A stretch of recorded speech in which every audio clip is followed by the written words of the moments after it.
Oh, I didn't think that through. Hang on, I need to resize my windows a little bit.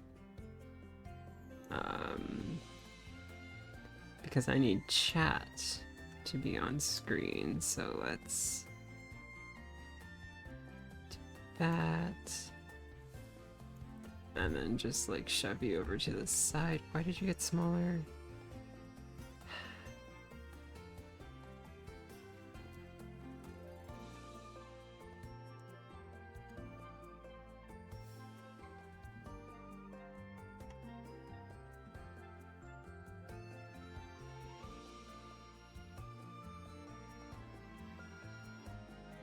Okay, I have no idea why you were still smaller, but hang on, does that work with the next page?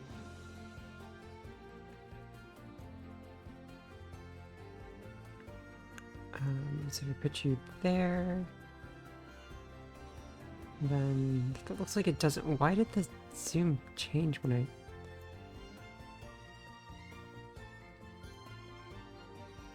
I... Okay. As you can see, I'm very professional and very good at this.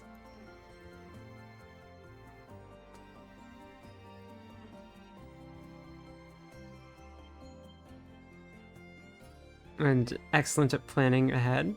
Totally. All the time.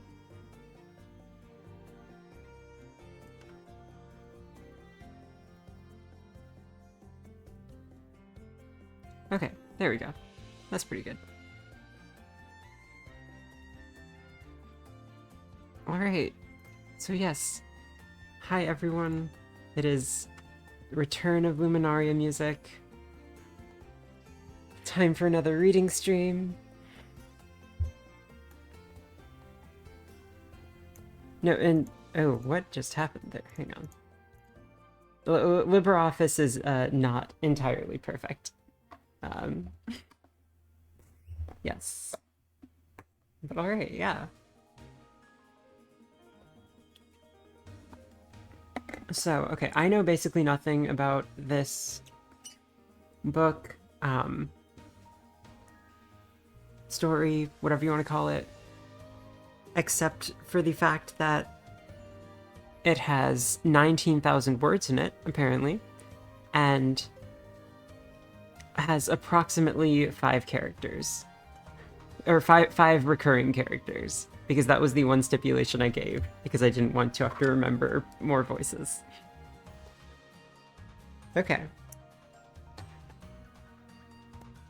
Alrighty. So the book is called Mystical Measurements. Book. I keep calling it a book. The story is called Mystical Measurements by our good friend in chat, Deathshead419. This has been a, requested dictator stream that I just haven't done for, a year and a half, or however long. But yeah, alright. Let's get started.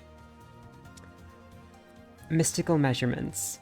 Prologue. Fairies in the Field. A warm summer breeze washed over the ripe wheat fields of Thistledown Valley, the stalks waving like rolling ocean swells. The woods wish Hezrilla, clad in her brown dress and white hooded cloak, looked like a ship sailing upon this golden sea. Several children followed in her wake, for the promise of seeing fairies and the danger of being near a witch was too alluring to ignore. And so they made their way through the grain, the heaviness of magic growing by the moment, until they arrived at the spot. For here, in the shadow of a scarecrow, was a section of the fields slowly being shorn of grain. The children whispered, some horrified, others fascinated. The rest were a combination of the two when they found the baby fairies. The creatures were in the shape of caterpillars, but with the faces of human infants and tiny human hands along their flanks. The larval fairies cooed and squealed, making baby noises as they feasted upon the grain. Hezrilla held out her hand to keep the children back, for her reputation would be tarnished if one of the valley's youth were to step on a fairy's baby and carry such a curse back home. Hold here, lest you harm one of the fairies, Hezrilla said, her voice low, playful, and ominous, in that way her mother had taught her, and her mother's mother had taught her in turn. Likely you would not make it 3 paces before the wrath of the Fae brought you to ruin.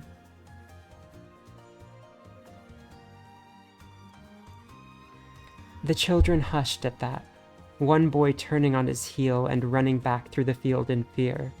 The others huddled closer together, watching as Hezrela reached into her bag of tricks.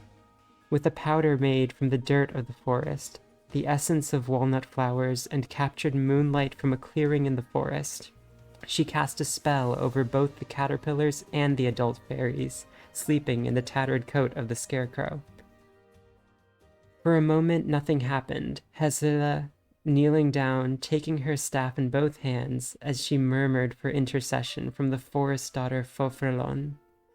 No sooner had the prayer escaped her lips than the little fairies ceased their feeding. First one and then all began to cry, their wails awakening their parents above. The fairies crawled out of the old coat then. The grown-ups looked like otherworldly humans with moth wings, 4 arms, and antennae.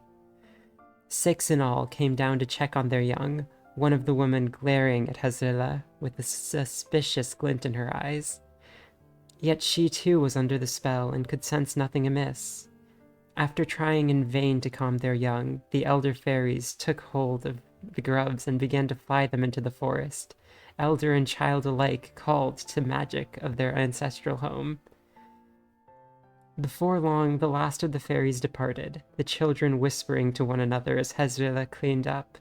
She cleansed the fairy magic lingering in the air and the plants, using roots which grew around the first well dug by mankind into the valley's then verdant soil. With a small lantern she burned them, the smoke curling into the old scarecrow and through the stalks of grain, and ultimately settling upon the very ground under her feet. Most of the grain stalks which had been touched by the Fae wilted and turned black, while the scarecrow shuddered and turned his hat before falling still. This gave Hezrela pause. That is not the work of fairy magic. Concerned, Hezrela put her fingers in her mouth and whistled. From the nearby forest trees arose her falcon, Halcyon, her trusted friend, swooping down and landing on the scarecrow, his claws digging into the old, fraying coat. With a whispered word, the falcon grew thrice his size, letting out a deep caw as he lifted the tainted scarecrow into the air and carried it into the woods to be dealt with later. For Hezrela had to scatter a mixture of salt and iron to purge the ground completely of any foul magic. "What's that you're doing?" one of the girls asked. "I thought you'd only use the smoke," a boy added. Those fairies may have brought something more than their own trickery to this place, as sometimes rodents and furs can carry powerful miasmas. So I must be cautious, for that scarecrow ought not have shown life in such a way. The children murmured, understanding instinctively the truth of her words. And so Hezrela turned around and faced her staff through the air, and waved her staff through the air, saying, "We're finished here. There will be no more magic save for that which you young ones conjure from your imaginations." With that, her audience dispersed into 2s and 3s, all making their way back through the field towards their homes. Hezrela herself lingered a moment longer, breathing deep the warm, dusty air tinged with her magic and with the scent of ripening grain nearly ready for the harvest. And then she set off once more. A human ship through a golden ocean, the Fey woods at her back, gone but not forgotten. For as a witch, Hezrela called the place her home, and would return upon nightfall to her home beneath the boughs of the ancient trees once her magic came. But first, I've earned myself a drink. Okay, so I do, now that we finished the prologue, I do want to say, that the file name for this is Mythical Measurements, Draft 2. So if there are typos or poor phrasing or whatever, that's how writing goes. It's fine. I am not judging anyone who has written a 19,000 word story over like any of that. I mean, yes, you might be, You have a right to be. I'm just saying that, like, it's fine. It's genuinely completely fine. Also, it is hard for me to pay attention to the story while I'm reading it. So, uh, yeah. So okay. So what I gathered from the prologue was Witch Lady goes to. Oh God, Barb. I wasn't intending for that when I first said it. It was just the first pronunciation that came to mind. I can change the pronunciation as well.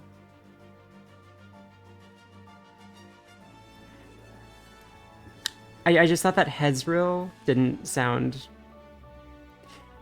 Yeah. Okay. Alrighty.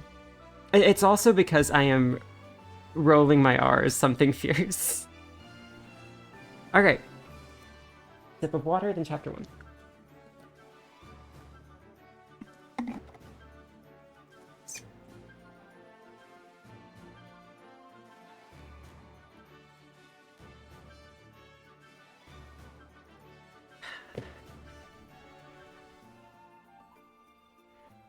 There's also classified information here that, like, I have lived somewhere where Thistle was part of the name of the road. So seeing this is like, oh, are you talking about that place? Very fun. Alrighty. Thistledown was not only the name of the meandering valley, but also of the oldest town and the inn at the center.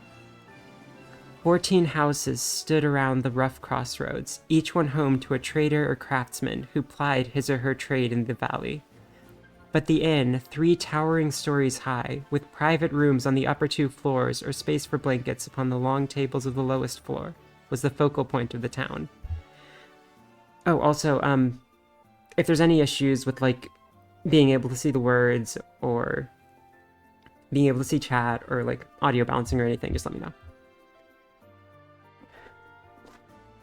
Alright, and I'll assume that what you're saying is Pally Jor, like with a American J sound and not like the European Y thing? Okay.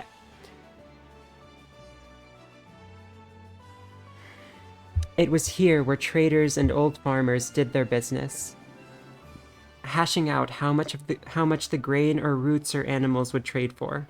It was here that the wives came for spices and dyes, and on wondrous days luxuries like perfume and chocolate and printing press novelettes. It was here that the youngsters brought themselves to awkwardly court one another in those precious days between childhood and becoming like their parents, to work the land and raise a family to know it well. Sorry for interrupting so much, but this stuff like this, that's just LibreOffice being weird. I could have gone through and deleted it, but I didn't have enough time, so whatever. We will have to deal with weird highlights at the end of some paragraphs. Okay. It was here, too, where the children came to hear stories from travelers or their elder siblings who wished to leave, would barter passage from the valley. Some sought a new life in one of the large port cities, or on a ship to see the world. Many would return home after a year or two and set down roots in Thistledown. And it was here, in Thistledown Inn of Thistledown Town of Thistledown Valley, I cannot see today, where Hezrela conducted her business. She would listen to the tales on everyone's tongues, buy exotic herbs, and spell books on the rare occasions when they were available, offer to heal a toothache or bald patch when someone came to her, and scheduled times with those who needed a house cleansed of spirits, or had a loved one in need of relief, or any of the other myriad of things which required the attention of the Woods Witch. This evening, though, as Hezrela settled down in her usual seat, she realized that few of these things would occur. For sitting down at the other end of the table was what appeared to be a university-educated alchemist mage. He wore the same rugged beige shirt covered by red cloak which they favored, the back bearing some device which signified his rank and school of magic, and a dozen other irrelevant things. From the smug smile on his thin lips to the close-set eyes on either side of his beak-like nose, and even his messy brown hair, all spoke of an arrogant man who believed that magic was an equation to be solved rather than a will to be understood. The usual serving boy, a golden-haired lad named Palidgor, after the hero of old tales, confirmed her suspicions when he arrived, his brown eyes so unlike his namesake, glancing back at the stranger as he whispered, "That man there has been asking about you and, well, been making a right nuisance of himself." "I assumed as much," Hezrilla said, waving her hand. Bring me spring water and 3 oat cakes. I daren't eat anything too adventurous with one of his ilk lurking so near." No sooner had little Palidgor stepped away than the alchemist mage rose from his seat, his bright eyes twinkling as he gazed upon Hezrilla. She let out an exasperated sigh as the university-educated alchemist mage approached her.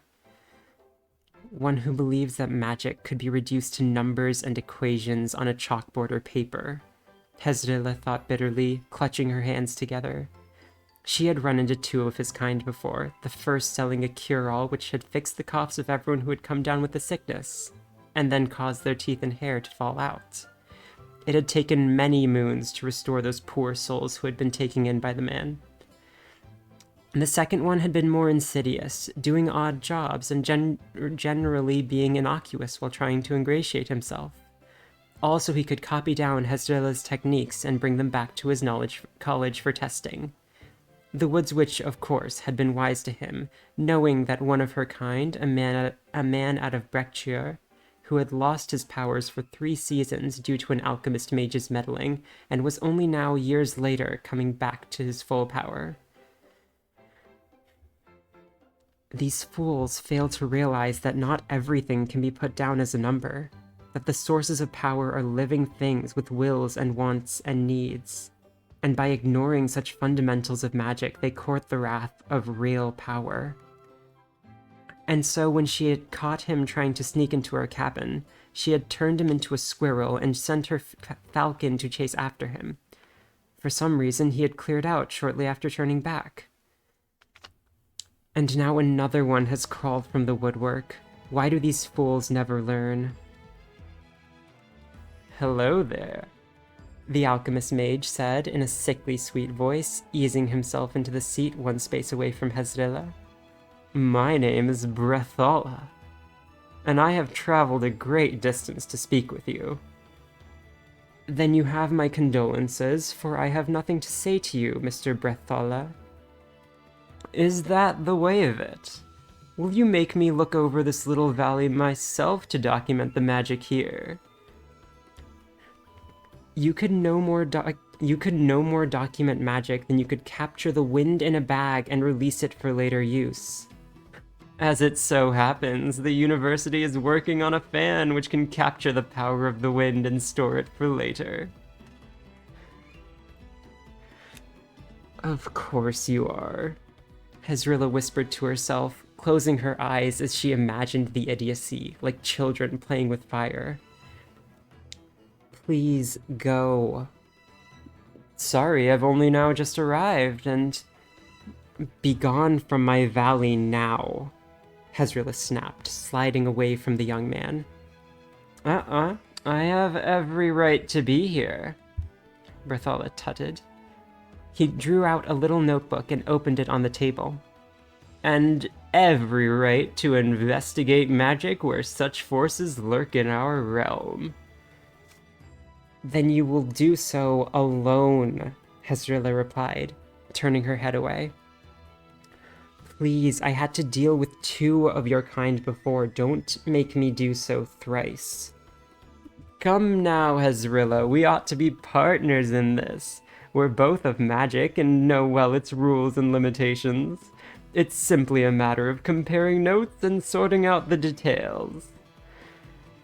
"I assure you, young man, that your little party tricks and sleights of hand have little and less to do with real magic." "Real magic," Brethala repeated, shaking his head. He put his elbows on the table and clutched his hands together, resting his chin on his palms. Sorry, I just want to note that is the exact expression that I have when I've been voicing his lines.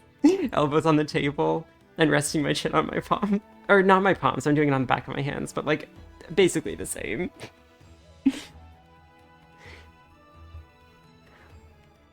Must we denigrate one another? Can we not have mutual respect? I have none for you and your ilk, so no. But we have so much to offer you. Several wood witches have joined our number and been grateful for the chance. You speak of Kelnora and Gestor, the first of whom lost her powers when you dammed up the river from which they sprung, while the second lost his reason for practicing the arts when his hometown washed away into the sea. And both of them are now alchemist mages, skilled in the craft and happier for it. I would speak to them before I accept the notion that either are happier. Regardless, the answer is no. I will not work with you and will undermine any endeavor you undertake in my valley. Your valley, you say, and you call me arrogant. Yes, my valley. I am of the soil here like everyone else who calls this place home. From the food I eat and the clothes I wear and roof over my head, all are of the valley, and one day I shall return to that soil.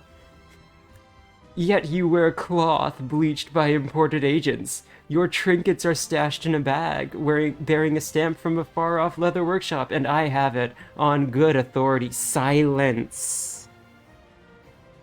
Hezdrala growled, giving the interloper a sharp glance. Your oblique accusations of hypocrisy are nonsense, and you know it. No, it isn't. There are those who come to live here, and those who leave forever. How long must someone live here before becoming of the valley? It takes time, of course, but after some months eating of our food, bathing in our waters, and partaking... Hezrila paused, the scratching of a quill reaching her ears. She looked at his notebook and then his empty hands. Where is that noise coming from now? What noise? Berthala asked, innocently. I hear someone writing on paper, Hezrila replied, as the scratching ceased. She rose from her chair and reached into Berthala's pack, the man squirming and protesting until she drew out a wooden box the length of her forearm. At one end, the wood was cut into slits like a vertical sieve. She slammed it down on the table and pulled off the lid, revealing that behind the little sieve was a horn leading to a metal hand. The hand clutching a quill over a scroll of paper. And just what do we have here, huh? When Hezrila spoke, the hand wrote her words while the scroll rolled at the end of each line, her words appearing on the paper, her eyes narrowing. I see. She lifted it to throw it into the fire, only for Berthala to at last offer real resistance, grabbing for her arm. No, you can't! Watch me, Hezrila snarled, wrenching her arm away from him. This accursed little thing has been stealing my words. You left me no choice, Berthala protested, jumping up from his seat and moving between her and the hearth. Without research like this, we will never understand the full set of principles and rules which govern magic in our world.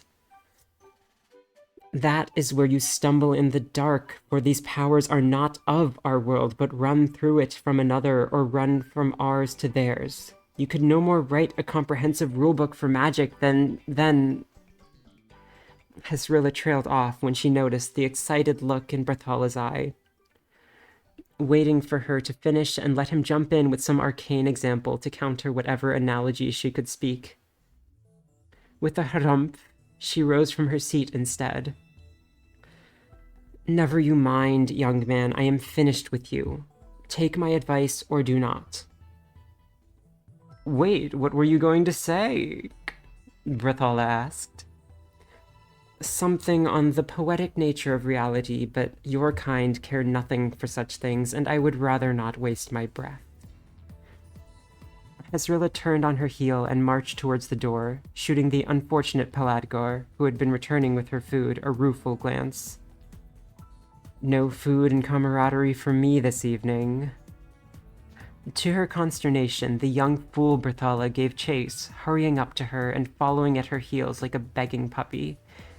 As Hezrilla stepped through the doors, he spoke again. Please forgive me for my earlier comments. I would need to forgive your whole being and outlook, and I do not do so. Be gone. This is your last warning. Very well, Berthala sighed, shaking his head slowly. Let it be on your head. With that, Hezrilla marched out of the establishment and into the evening twilight, trying to put her anger into words as she made her way home. Alright, water break. I'm trying not to say the, X said because I'm saying the voices, so I hope that's fine. Unless there's, an action associated with the saying, yeah.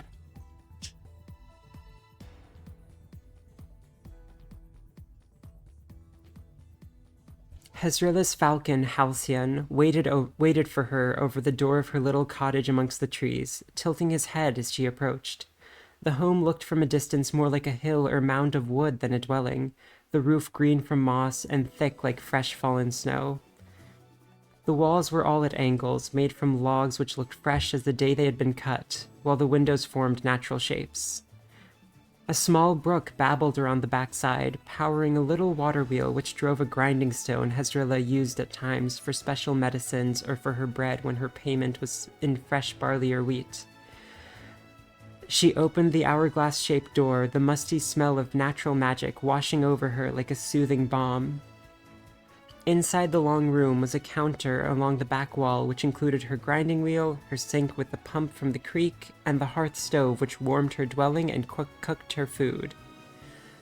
To her left were her shelves, where books and scrolls sat beside old potions and bottles and jars of arcane ingredients. To the right in a corner was her bed and nightstand. And then there was her son and apprentice, a young man with laughing blue eyes and kindly face topped by messy black hair. He turned to greet her, that same smile on his lips as he had when he happily entered the world 19 summers before. Welcome home, Mom, Burnock said in his deep, rasping voice, making him sound thrice his age. I didn't expect you so early, or I would have put on the kettle. I did not expect to be home so soon either. Hezrilla sighed, slumping into her stool by the shelves and leaning her head back. An alchemist mage from the college came to accost me, and I had to leave before things turned nasty.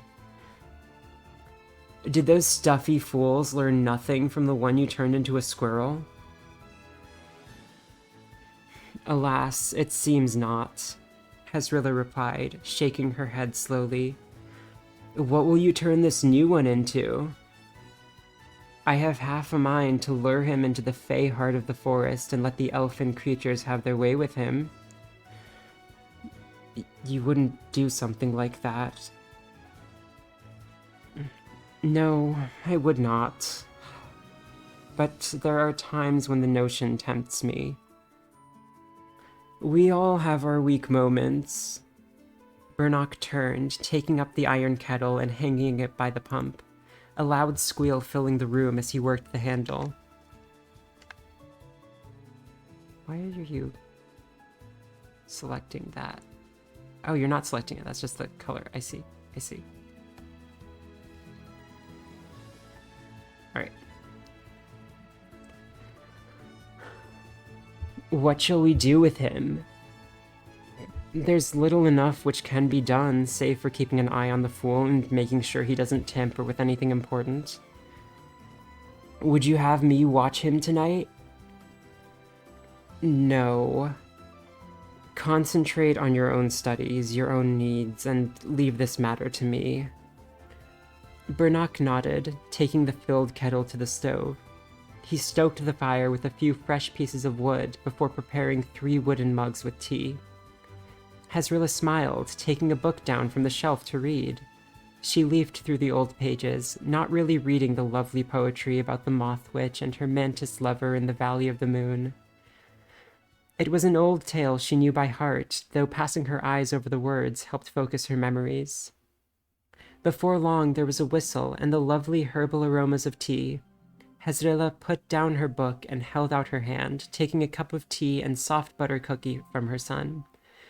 A moment later, as though summoned by the scent, there was a knock at the door. Bernock blushed, bringing a smile to his mother's lips as she watched him answer the door. There before him was a young Fey woman he had been courting. No, okay, I need to say it in a way that I can, like, actually pronounce it calmly later on, so... Elhedrel? Elhedrel.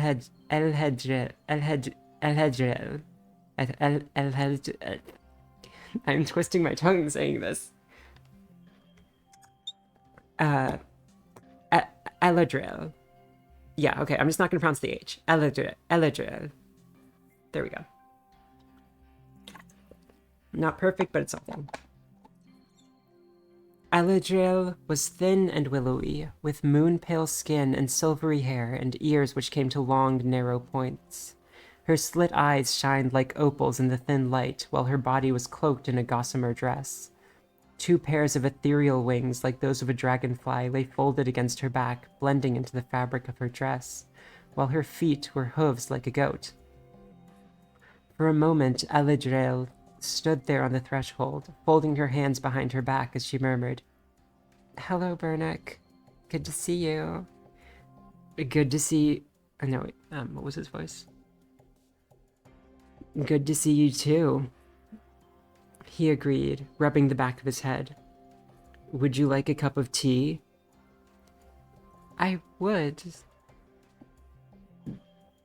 She replied, hesitating. What's the matter?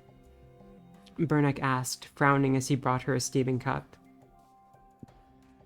There was a human, one with strange, sharp magic, who was poking around at the edge of the woods. Eladril paused, biting her lip. Go on, Hezrilla said, nodding. He left an iron rod in the ground directly across the Orse Whistler's forage path. Oh, that silly fool, Hezrilla snapped, jumping up from her chair. You know this other witch? Alas, I do. Though he is not a witch, but a mage who thinks that the world can be shrunk down into measurements and jotted down in a notebook. Whatever he is, this man has made some of us nervous and left the poor Orse Whistler in a tizzy. Eladril turned the cup around in her hands. Would either of you help us? Of course, I shall pull up that stake and use it to smack that fool. No, I should be the one to clean up after this fool. How will I learn to take my place as Woods Witch if you do everything for me? Would there really be any trouble in pulling up a simple stake? And I will be there with him, Eladril said quickly, drinking down her tea and setting the cup on the table by the door. There would be no danger for him. And show if this strange man is still lingering there? Hezrilla asked, surprised. He may witness you and accost you in his own way. That is a risk I am willing to take. Then so be it. Hezrilla sighed, walking to the door and holding out her hand, a whistle bringing Halcyon fluttering to her wrist. I will have some company, at least. We'll hurry back, Mother, I promise, Bernock said quickly. No, take your time, Hezrilla replied, waving her hand as she returned to her stool. Bring your bag along, and be careful. His magic is dangerous, and not for the reasons you are accustomed to dealing with. I'll be cautious, Burnock promised, taking up his own bag of tricks and slinging it over his shoulder. Then he took the hand of his fiancée, the two setting out into the deepening twilight outside.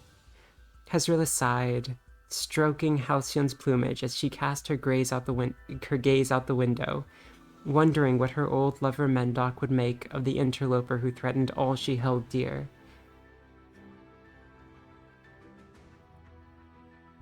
Which line? While you specify, I need to go refill my water bottle. So, BRB.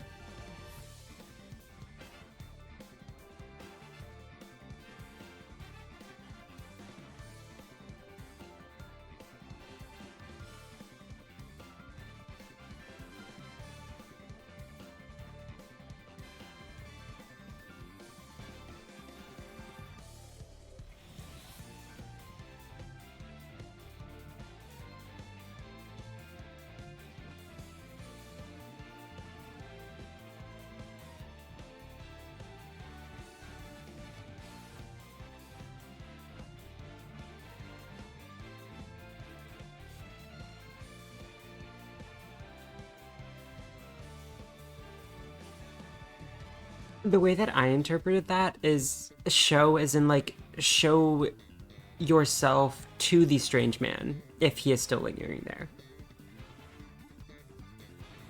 So, like, the he may witness you part, just like said again. Okay. The stars were filling the vault of the sky overhead, or what could be seen through the grasping fingers of the tree branches. A flock of cranes honked as they flew back from the marshes to their nesting grounds. Burnock could feel the magic of the forest, the same way a man could sense currents in the stream, or see the wind when the oak grass was filling the air with pollen. So he could feel the rumble of the ground, the whisper of the fey creatures, the pulse of power from the trees. And Burnock could feel that something was wrong, like a stone blocking a stream, or a dust devil swirling through the pollen, or the ground shaking in a quake when the World Mother grew angry. Though she's not angry now, fortunately, only perturbed and confused. Burnock thought, reaching out and taking Eladriel's hand as his fiancée whimpered, distressed by what was happening around them. It's going to be all right, love. He felt his cheeks flush even as he spoke the word, but Eladriel relaxed, her soft fingers laying easier clasped to his, as she said, I trust you to be right.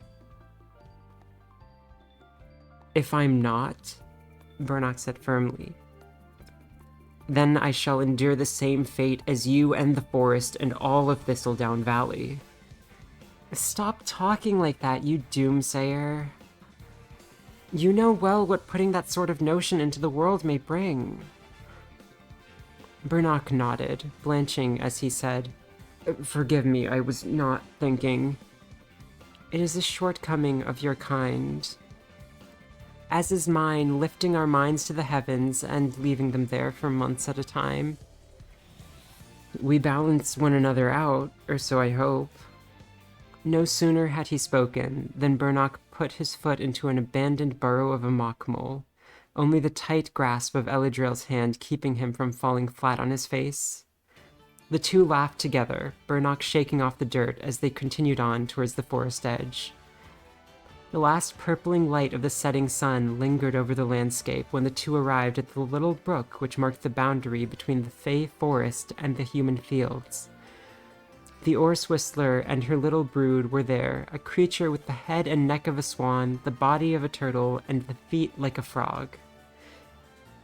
The mother honked mournfully, pacing on the shore as her beady black eyes looked upon an iron rod protruding from the middle of the brook. Already the watercourse was beginning to shift, the flow diverting around the spike as it carved two deeper channels on either side.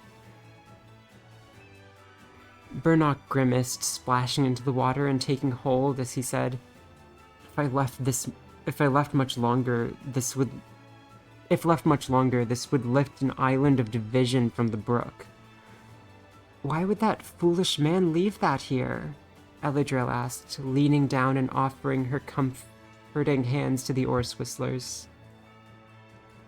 There's a ring at the top, Burnock said, tapping the loop of metal. He was likely using this to take measurements. Yes, but made from iron. It is cheaper than other metals.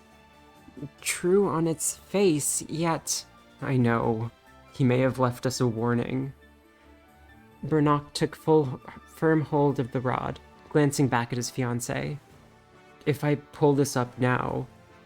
The wound is not too deep. The brook will survive a crude extraction, though you must hurry, I beg you.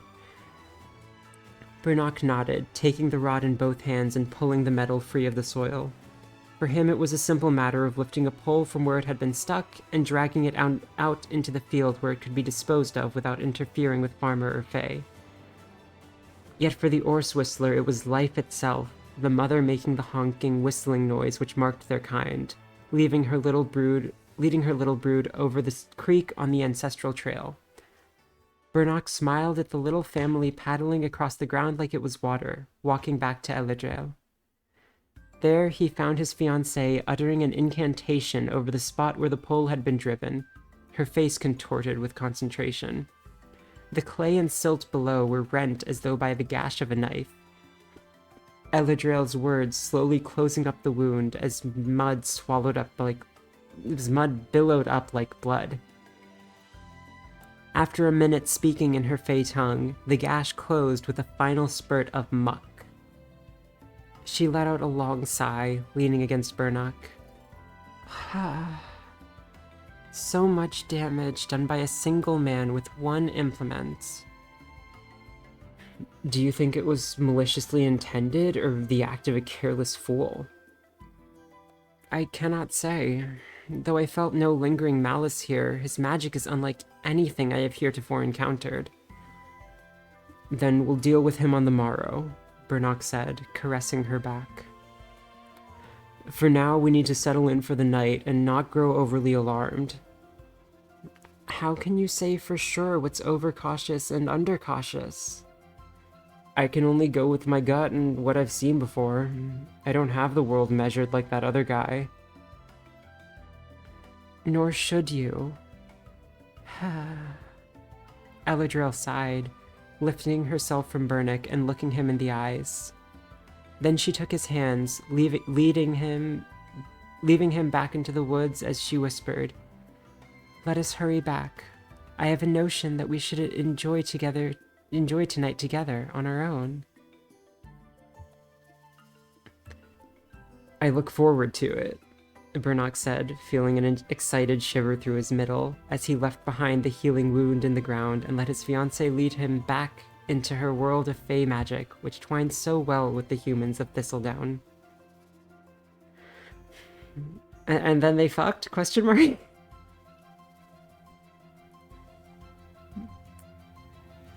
The dawning sun was but a faintly yellow ring in the fog-clouded skies over Thistledown, Hezrilla silently sweeping off her porch as she tried to think.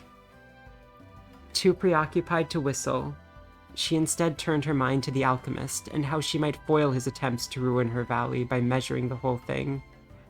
Ideas such as coaxing the fairies out to hex him, or allowing a double owl to swoop down and carry him off like a mouse tempted her.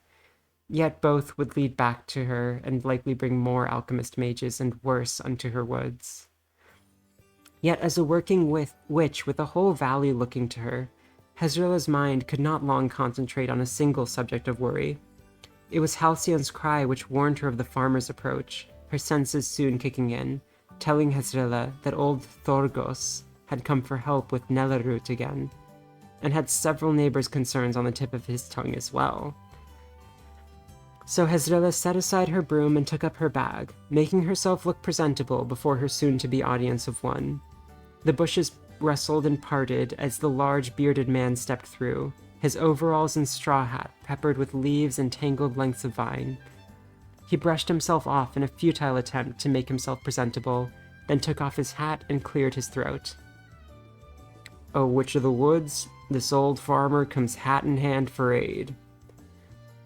Yes, the Neller root. I can make short work of that infestation. I would appreciate that, ma'am, Thorgos said, chewing on his cheek as he nervously shuffled his feet. Go on, good sir. I know there is more on your mind. It's my dang neighbors. They had the alchemist destroy them, roots in the ground turned a powerfully queer color. Oh no, Hezrilla murmured, closing her eyes and taking a breath. Then she spoke, saying, I will deal with the roots infesting your fields and investigate what this man has done. Fear not, I will stop him before he does undue damage to Thistledown. I thank you, ma'am, Thorgos said, bowing to her. With that, Hezrilla took up her bag, filling it up with a few extra materials just in case. Then she doffed her hat, Halcyon landing upon her shoulder for a treat before taking wing, following Hezrilla and the farmer as they walked along the ever-changing trail from her home to the edge of the woods. The air seemed to change once they emerged from the trees, stepping into the golden stalks of the nearest field and hurrying down a footpath through the grain. Thank you. I also really like how just, how Thorgos is so intimidated by her. It's really funny. Or maybe not quite intimidated, but there's a power dynamic here. It's great. A pang of pain gripped Hezrilla's head, staggering her briefly. She rubbed her forehead, realizing that Halcyon was in some distress. What in the world is that? What is what, fair witch?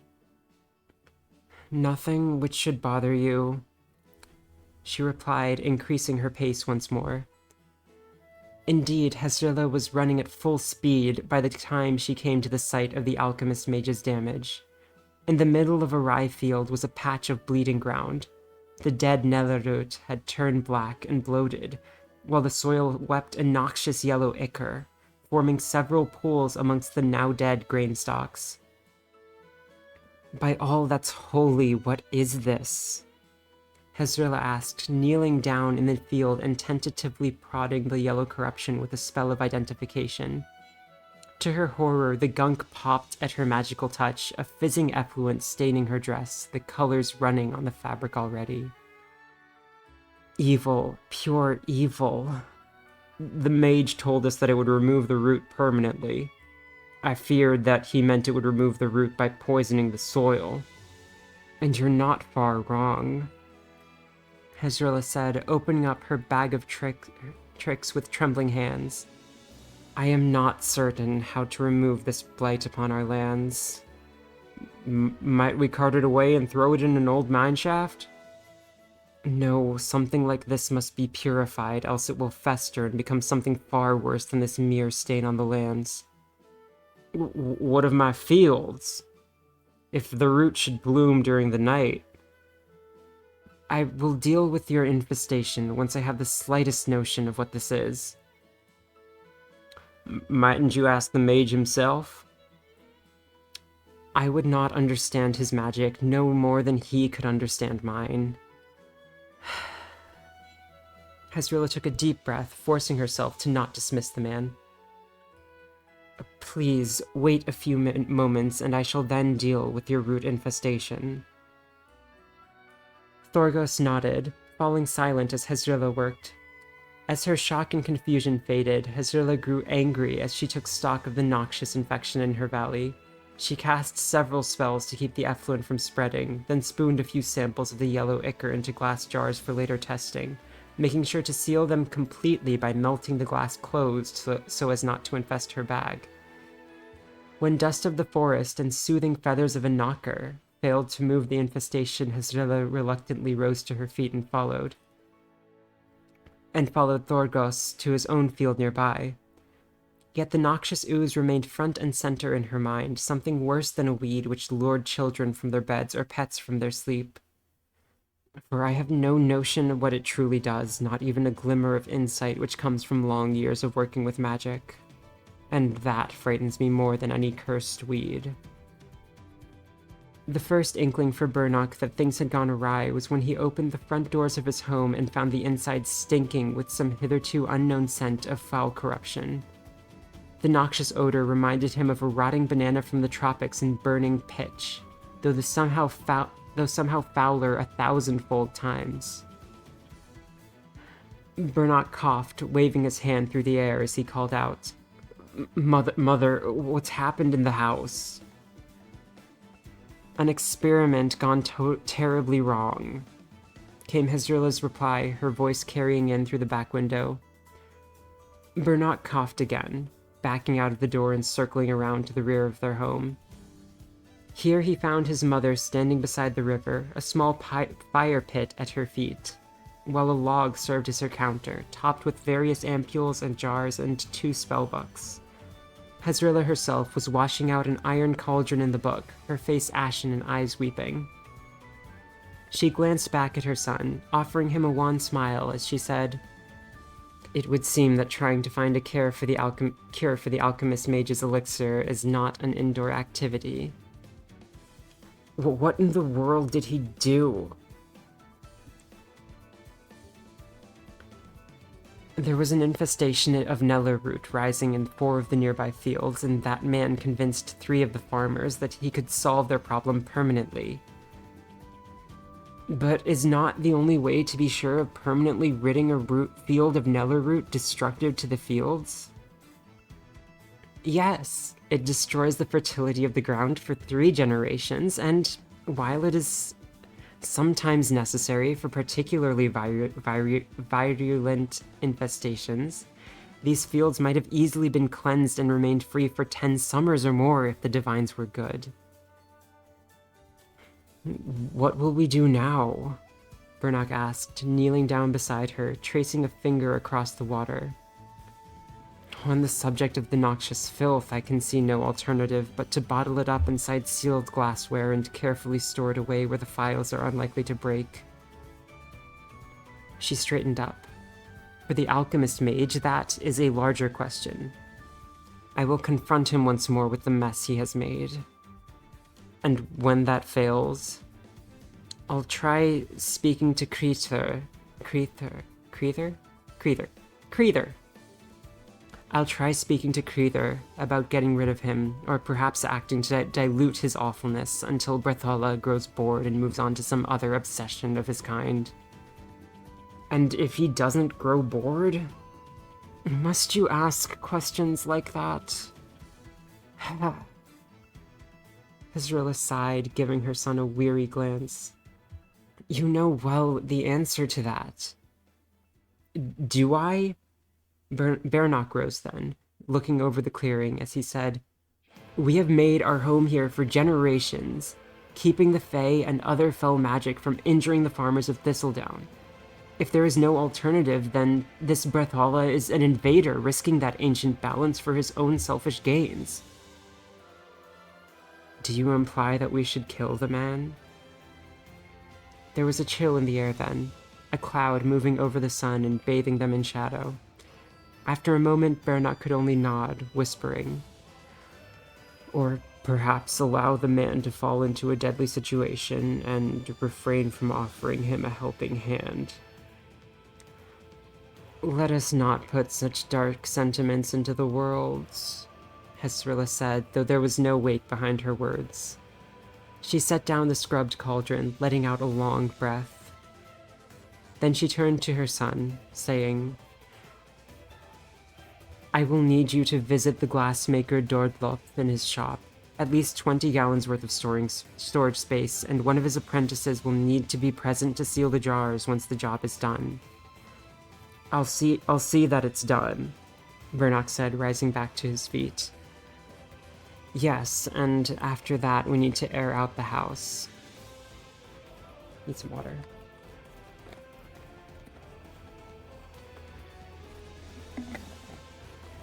Sorry for water drinking noises. He nodded, stepping back onto the trail. For a time he retraced his steps, walking back through the Fey woods as the sky grew darker overhead. Not far from his house, Bernock reached a junction in the trail, his feet carrying him several paces down the route toward Eladriel, before he noticed what he was doing. No, I must see to the glassware first. What glassware are you referring to? Eladriel asked, seeming to appear from the shadows between the trees. She looked at him quizzically, whispering, "There is a foulness clinging to you which I have hitherto never sensed. It's some horrible poison which that idiot alchemist created in the fields when he used it to kill the Neller root. And now you mean to seal it away in glass to keep the toxin from spreading? There's little else we can do. It cannot be allowed to remain in the ground, nor is there anything else which can hold it. All of this for a simple plant. It's not so simple for our kind. Ah, yes. Neller flowers are quite harmful to humans, are they not? And to farm animals, Bernock said, beckoning her to follow as he started up the other trail. When in full bloom, they make all of the animals around sleepwalk into the field and lay down under their stalks to pick up the seeds and spread them. That does not sound so terrible. It is when the hunter-eekers and Jordex, both immune to the song and pollen, come to eat those afflicted. Bernock replied, taking Eladriel's hand as they walked up the trail together. And those suffering from illness or are not... Those suffering from illness are not... And those suffering from illness are not in the strongest... Okay. Sorry. I cannot press this. I have to this. And those suffering from illness or who are not in the strongest years of their lives often fall asleep and never awaken again. I can understand why humans would wish to eradicate the root, she murmured, leaning against him, even though the flowers are heartbreakingly beautiful. Oft there is danger in all beautiful creations, Bernock said, sliding his arm around Eladriel's back and caressing her side. That is what gives them such allure. Eladriel laughed, kissing his cheek and staying at his side as they made their way through the winding forest trail. Before long, the glassmaker's workshop appeared from amongst the trees, a wattle house with tile roof tucked into a crook in the stream, smoke rising from the twin chimneys. Were it not for the diminutive size, it would have fit in like any other in town. Instead, Bernock's nose was level with the peak of the roof. The door opened before he could knock. A scruffy gnome with skin like bark, a nose like a bird beak, and a bald head covered by a thin, threadbare comb-over stood on the threshold, squinting up at them through his thick glasses. "Ah, it's the witch's spawn," said Dordlop. "How may I do you for?" "We need 30 gallons worth of strong jars and an apprentice to seal them once the noxious cargo is inside." "Oh, I see. Something that terrible, eh?" I'm sorry, I did make him Canadian. Some foul concoction brewed in the very ground itself by an alchemist mage with the essence of dead Neller root infused throughout. Oh, I thought that was, oopsie. Some foul concoction brewed in the very ground itself by an alchemist mage with the essence of dead Neller root infused throughout. Oh, that sounds noxious and vile. I can put something together before the night falls, though it'll cost you. We are prepared to incur whatever debt you require. Hey now, fool boy, didn't your mother tell you not to offer up everything to a fae? You will have to live with him as Witch of these Woods, and with me as his wife. Oh, fair point to be sure. All right, lad, I'll make you the bottles and send my boy Gredin. If you bring me back from the outside a painting of the late Queen Nesria. She was executed by the Republic more than 60 years ago, Bernock said, blinking. Lad, we gnomes live a long while. No, you note down that portrait, all right? I'll have it arranged, Burnock said, putting aside how he could have such a thing made for the time. Make sure those bottles are done quickly. Oh, I'll have them for you by evening, Dordloff promised, snapping a salute. Good, Burnock said, running his fingers through his hair. Then he felt a tug on his arm, Eladriel smiling at him. You have an idea? Yes, let's spend the afternoon together. You already spent your morning on little chores. Time for time with your fiancé. Burnock nodded, letting her lead him off the trail and deep into the wilds of Fey Woods. For a while, a man could walk around the remaining trees of Thistledown Forest in less than an hour. He could become lost inside for a lifetime and never again find the edge. I think I misread that as for a while and not for a while, but whatever. Alright, I think my voice is tired, so I will pause here for today. Yes, and then they fucked, etc. Yeah, but so we'll pause here for today, and then we're about a third of the way through, so maybe I can manage it in one more stream, maybe it'll be 2 more streams. We'll see. Yeah. Definitely good so far. I do like the very, very Deathshead monarch was executed by the Republic more than 60 years ago. That is exactly the kind of thing I would expect as just like background information for one of your worlds.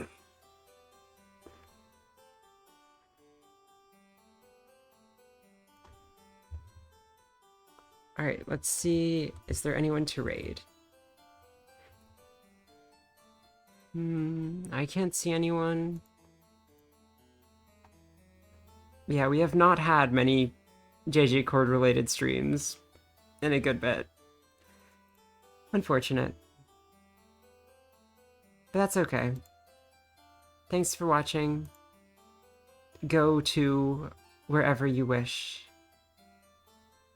Oh, Deathshead. Isn't that just how it works all the time? Yeah. Yeah. But anyway, good news for me. There's a 2-hour delay tomorrow, so I get to wake up an hour later. If that sounds wrong, it's because the last train only leaves 1 hour later and not 2. Alright, see you everyone. Have a good night.